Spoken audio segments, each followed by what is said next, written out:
नाही झाली तर इकायची कुठे जनावर नेऊन आणि दुधाई जनावर घेणार कुठं नाही.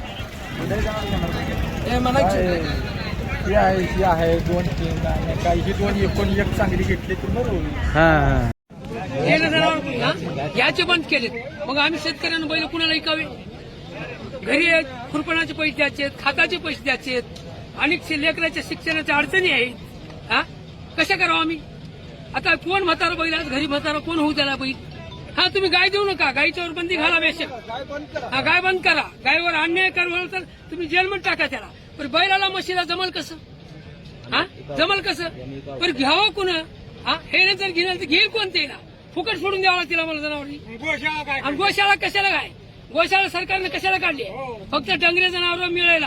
कारण गोशाळा बाहेरले जनावर शेतकरी व्यापारी धरून काही गोशाळेत घालाय घातलीत का? नाही घातली. गोशाळेवाले काय करलेत की जाणीवपूर्वक या ठिकाणी खाटीक समाजाला पकडणे. खाटीक समाजाला नाही, हार समाजाला गोशाळेची गाडी विक्री करीत असेल तर हे टँकर धरून किंवा ऑटो धरून त्यांना पकडून काय करायचं साहेब? गोशाळावाले 3 बजरंग दलाची 4 पोर रस्त्याला उभा करालेत, गळ्यात रस्त्या टाकून 3 बैल धरालेत. पोलीसवाल्याला फोन करालेत, पोलीसवाला आलाय, दोघं मिळून चालीत गोशाळाला घालायचं 20,000 रुपये खिशात घालाले. हे व्यापारी मरून चाला इकडं. हा म्हणजे बैल 6 वेळा 3 वर्ष झाला. आता बैल आहेत का म्हणजे 6 बैल म्हणजे धरलेली. तुम्ही पोलिसात गुन्हा दाखल केला, पेशा केल्या, जजने त्याच्यासारखा निकाल दिला. म्हणजे बैल माझ्या नावाची दाखले असून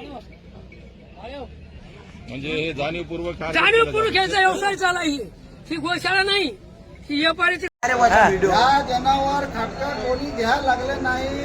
आमचे जनावर कोण पण घ्यायला लागले नाही. बघा मी ह्या जनावर माझं नुकसान लई झालेलं आहे.